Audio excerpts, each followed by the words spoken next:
그렇다면 제가 질문 두 가지 드리고 시작하도록 하겠습니다. 그럼 요즘 내가 누린 은혜는 무엇입니까? 오늘 여러분께서 누리고 계신 그 은혜는 무엇입니까? 그리고 또 다른 질문 하나는요. 그렇다면 오늘 여러분께서 누린 은혜는 무엇입니까? 우리는 매일같이 은혜를 누리며 살아가고 있습니다. 우리 삶이 너무 힘들어 앞이 보이지 않고 또 캄캄한 길을 걷는 것 같을지 몰라도 그 순간순간에도 우리 모두는 은혜의 길을 걸어가고 있다는 것이죠. 어떠한 두려움과 걱정, 그 불안함에 그 은혜가 보이지 않을 뿐 우리는 매일같이 은혜를 누리고 있다는 것입니다. 그렇다면 아침에 눈을 뜨는 것, 은혜입니까? 은혜가 아닙니까? 은혜이시죠? 네, 저도 매일 저녁마다 기도하고 잠듭니다. 하나님, 내일 아침에는 눈 뜰 수 있는 은혜를 허락하여 주시옵소서. 네, 아직 젊지만 그런 기도를 하고 살아갑니다. 그런 밥을 먹을 수 있는 좋은 컨디션을 주시는 것, 그것도 은혜이지요. 우리가 숨쉬며 살아가는 것, 우리가 이 예배의 자리에 나와서 예배를 드리는 것, 그 모든 것이 우리에게 주어진 하나님의 은혜라는 것입니다. 이처럼 사실 우리 삶은 하나하나 모든 것이 다 은혜지만 우리가 은혜의 시선으로 바라보고 있지 않기에 은혜를 은혜로 생각하고 살아가지 못한다라는 것입니다. 지금은 고인이 되었지만 이전에 교회 오빠라는 영화 또 다큐멘터리를 방영한 적이 있습니다. 주인공인 이관희 집사님은 대장암 사기였고요. 또 이제 그분의 어머니는 갑자기 별세하셨고 또 그의 사랑하는 아내는 갑작스러운 혈액암 사기의 진단을 받게 되었습니다. 매일같이 깊은 탄식과 기도로 하나님께 나아갈 수밖에 없었는데요. 마치 욥과 같은 인생을 살았던 것이죠. 그의 다큐멘터리를 보면서 저는 참 많은 생각을 하게 되었습니다. 불평불만으로 하나님께 나아갈 수 있었음에도 불구하고 그는 어떠한 불평도 하지 않는 모습을 우리에게 보여주고 있다는 것이죠. 오히려 그의 삶은 불평의 모습보다 그의 삶은 하나님을 향한 신뢰의 모습, 또 하나님께 감사의 모습으로 나아가고 있었다는 것입니다. 그는 하나님께 서운한 마음이 들 때도 당연히 있었다라고 이야기합니다. 그 서운한 마음이 들 때마다 하나님을 원망하지 않는 한 가지 방법이 있었다고 하는데 그 방법은 자기만의 손익계산서를 쓰는 거였다고 합니다. 그러니까 그가 공대생이어서 항상 플러스 마이너스를 기록한다고 합니다. 그러니까 하나님께서 여태까지 내가 살아오면서 누렸던 은혜는 플러스, 그리고 내가 절망을 느끼고 있는 그 감정은 마이너스. 그래서 매일같이 플러스와 마이너스 손익계산서를 기록을 하는데 그가 계산해 보면 그 결과는 항상 플러스였다라고 이야기를 합니다. 그러면서 그는 이렇게 이야기합니다. 지금 우리가 힘들어하고 원망하는 이유는 지금 내가 당하는 이 고통의 현실에만 집착하고 있지만 내 삶의 전체를 봤을 때 내가 받은 은혜들을 다 계산해 보면 감히 하나님께 원망할 수 없다는 게 저의 결론입니다. 사랑하는 여러분, 이처럼 우리의 삶은 계산해 보면 받은 은혜가 더 크다라는 것을 우리는 발견하게 됩니다. 오늘 본문에서도 마찬가지입니다. 오늘 본문의 주인공인 사도 바울은 우리 인간이 얼마나 연약한 존재인지를 알려주면서 그분의 사랑이 없이는 우리는 단 한순간도 설 수 없는 자임을 이야기해주고 있다는 것이죠. 주님의 지극히 큰 사랑으로 말미암아 우리는 구원받게 되었고요. 또 그 은혜로 우리는 이 시간 하루하루 매일매일의 삶을 살아가고 있다는 것이죠. 그렇다면 오늘 본문을 통해 우리가 잠시 잊고 있었던 우리가 그동안 누려왔던 은혜는 무엇일까? 오늘 세 가지의 모습으로 함께 여러분과 살펴보고자 합니다. 첫째로 사도 바울이 우리에게 이야기해주는 은혜의 모습은 풍성함의 은혜입니다. 우리 함께 따라하셨으면 좋겠습니다. 풍성함의 은혜입니다.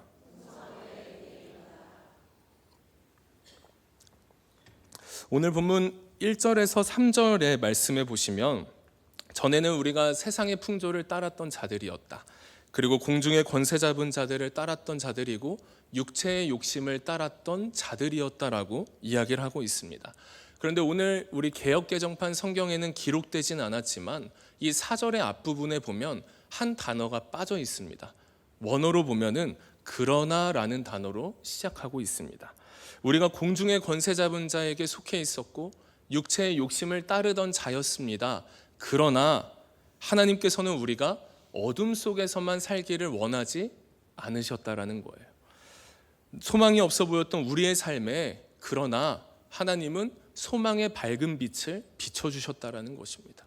나 같은 죄인 살리신 그 은혜, 죄인 중에 괴수인 나를 하나님께서 살리신 것이 우리에게 가장 큰 은혜가 되지 않겠습니까? 은혜가 풍성하신 하나님께서 우리를 사랑하신 그 크신 사랑으로 죄인이었던 우리에게 이처럼 큰 은혜를 베풀어 주셨다라는 겁니다. 제가 이전에 한 교회에서 사역을 하고 있었는데요. 그때 이제 종로에서 성남까지 이제 출퇴근을 하고 있었습니다. 그래서 어느 날 사경회를 마치고 밤 11시 경에 이제 2호선에서 8호선으로 환승을 해야 되거든요. 뭐 아시는 분들은 아시겠지만 그 환승하러 가는 그 길이 굉장히 깁니다. 네, 그렇기 때문에 한번 열차를 놓치면 또 그 시간에는 10분 정도를 기다려야 되거든요. 그래서 제가 이제 11시 정도에 그 8호선으로 환승을 하러 가는데 할아버지 한 분이 저 멀리서 피켓을 들고 서 계시는 겁니다.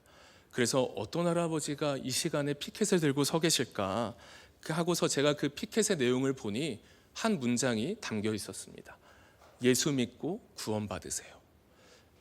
밤 11시에 할아버지 한 분께서 어떠한 말씀도 하지 않으시고, 보통 그렇게 피켓 들고 계시는 분들은 어떤 말씀하시죠? 예수 천국 불신지요. 네, 이런 얘기를 하시는데 예수 믿고 구원받으세요라는 한 문장의 피켓을 들고 그냥 가만히 서 계셨습니다. 제가 그분을 보면서 이런 마음이 들었습니다.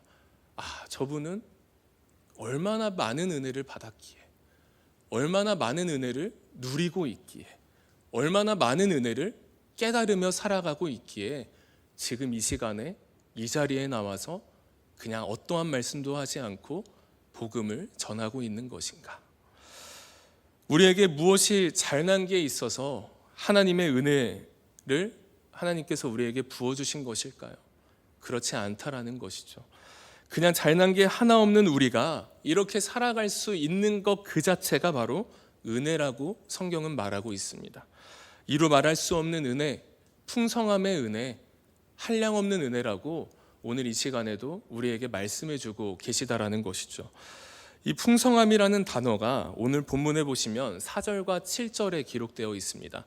이 4절에서는 형용사, 그러니까 플루시오스라는 원어를 사용했고요. 이 7절에 보시면은 명사 플루토스라는 단어를 사용합니다.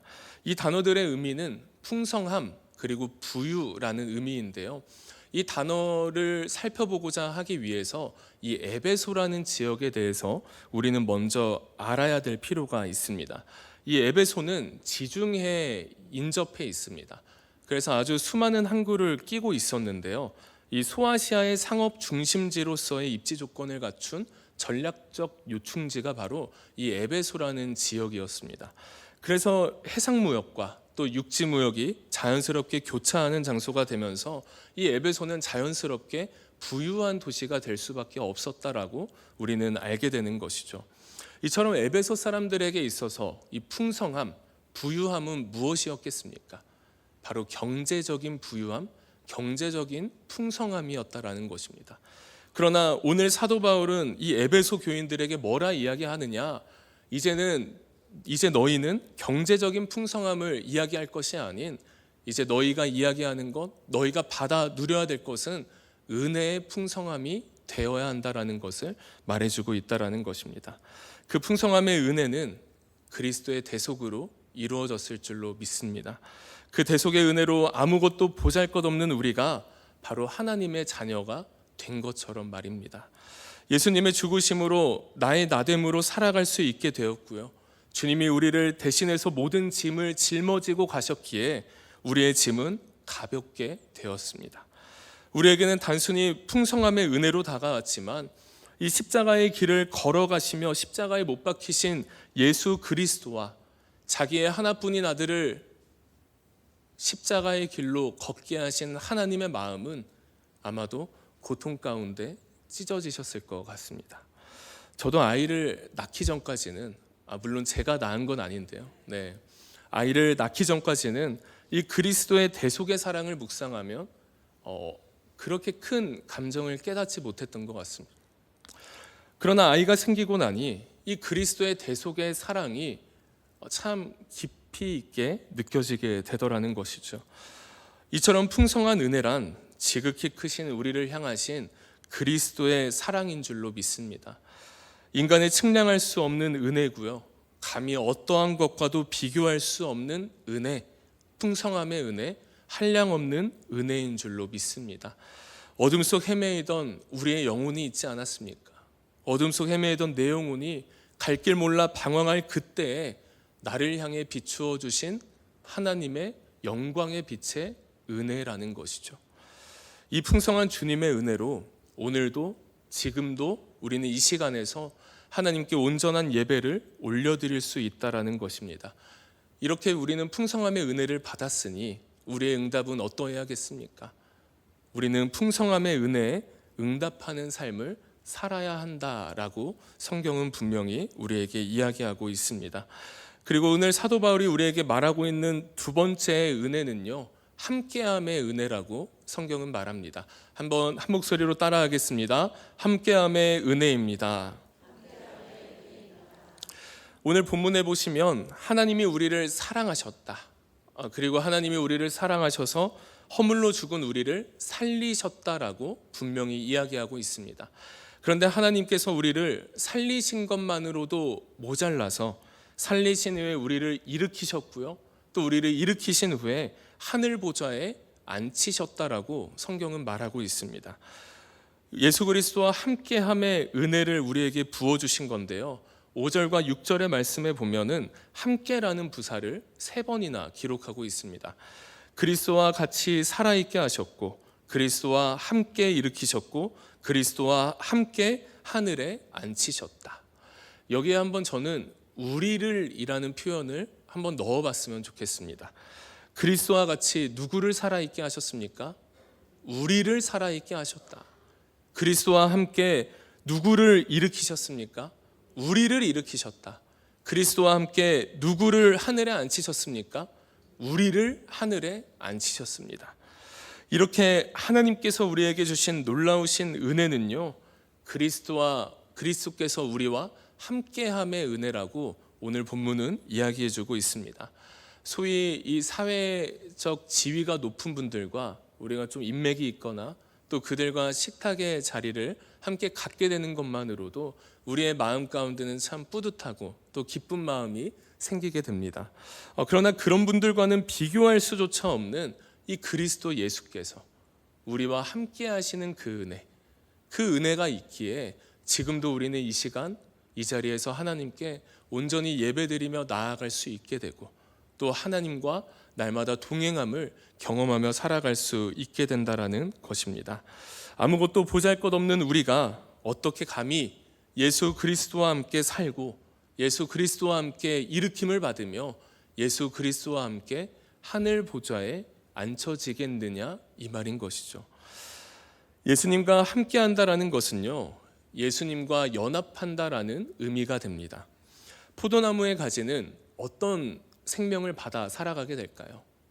포도나무의 생명을 받아 살아가게 됩니다. 그럼 태아는 누구의 생명력을 받아 살아갈까요?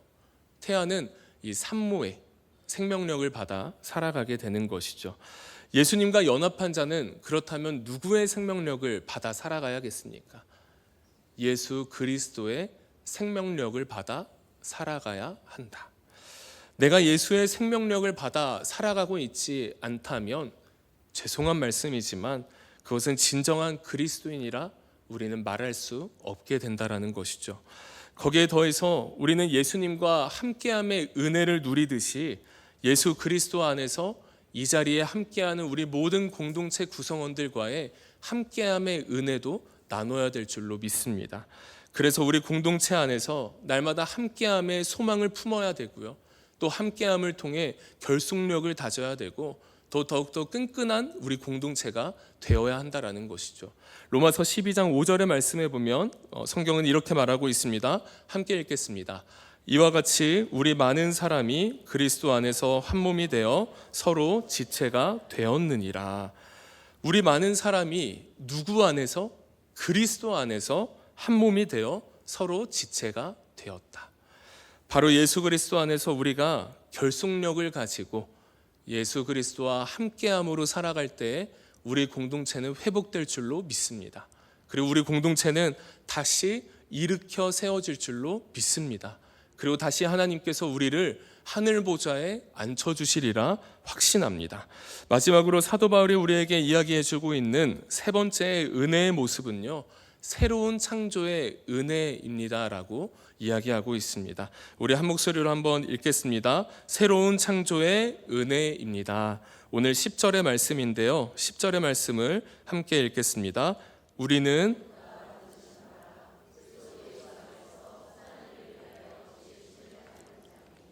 이 일은 하나님이 전에 예비하사 우리로 그 가운데서 행하게 하려 하심이니라. 오늘 이 10절의 말씀에는 창조에 관련된 표현이 두 표현이 있습니다. 먼저 우리는 그가 만드신 바라라는 표현이 있는데요, 이 만드셨다라는 표현은 우리 성도님들께서 많이 들어보셨을 법한 포이에마라는 단어입니다. 이 포이에마라는 단어의 의미는 우리는 그의 피조물입니다, 우리는 그의 작품입니다라는 의미로 해석을 하게 됩니다. 토기장이가 토기를 빚듯이, 또 작가가 자기의 작품을 만들듯이 하나님께서는 우리라는 작품을 만들어 주셨다라는 것이죠. 우리의 신체 구조를 보면 어떻습니까? 하나하나 다 쓸데없는 것은 없다라는 것을 발견하게 되는 것이죠. 왜요? 우리의 작가가 훌륭하시기 때문에, 우리의 작가가 훌륭하시기 때문에, 그리고 그분이 우리를 만드셨기 때문에 우리의 모든 신체는 쓸데없는 것이 하나도 없다라는 것입니다.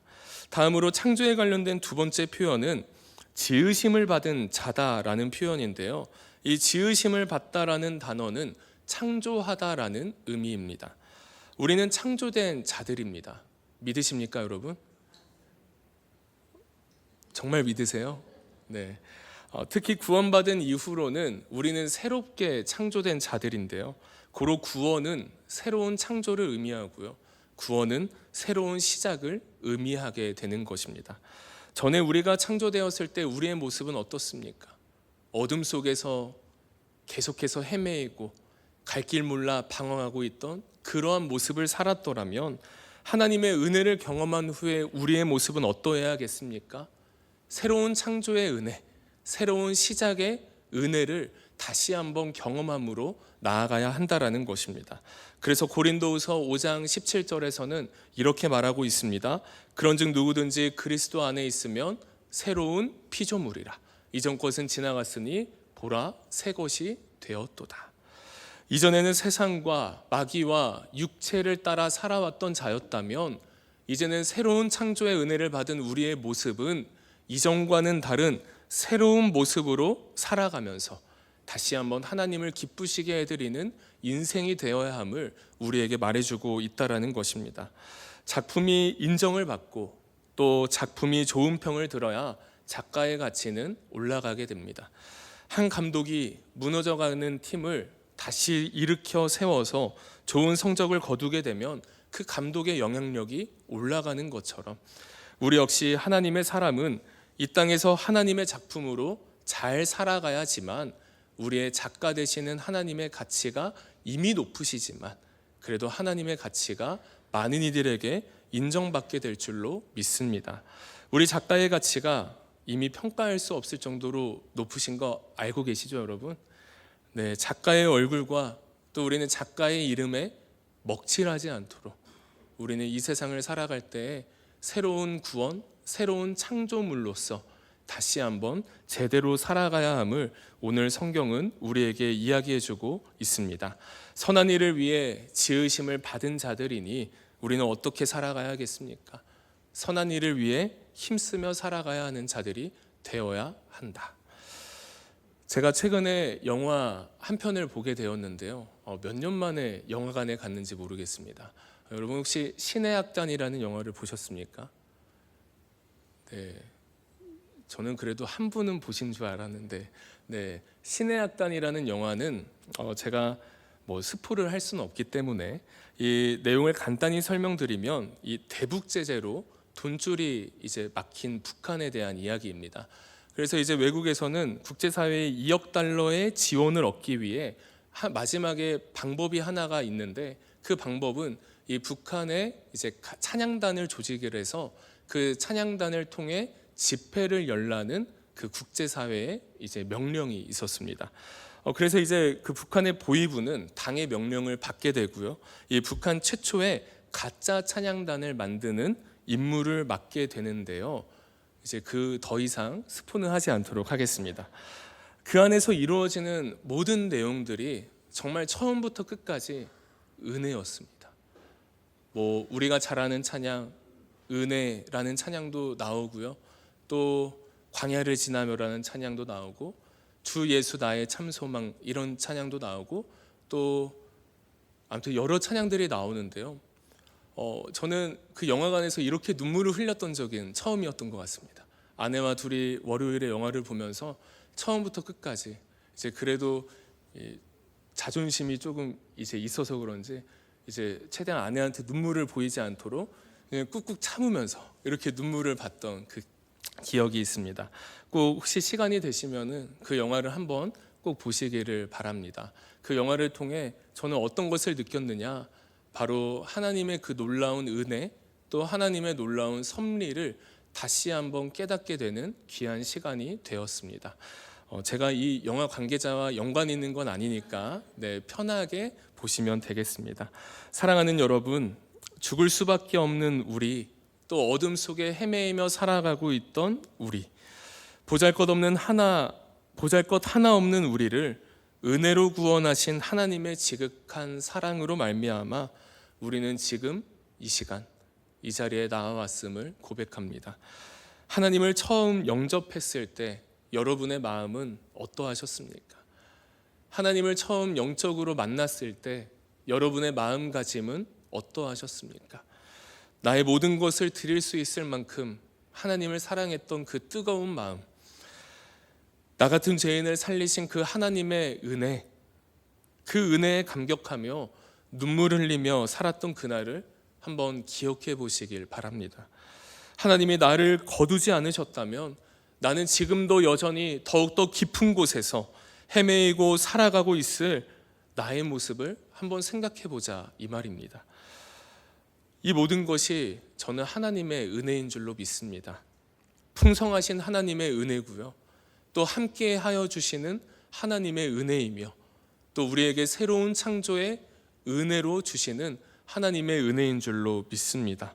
여러분의 매일매일의 삶을 결코 가볍게 넘기지 마시고 은혜의 제목들을 하루하루 찾아가면서 우리의 남은 인생 다시 한번 하나님께서 우리에게 주신 그 풍성함의 은혜, 또 새로운 창조의 은혜, 함께함의 은혜를 누리며 살아가시는 주님이 사랑하는 우리 모든 남대문 교회 성도님들이 되시길 주님의 이름으로 축복합니다.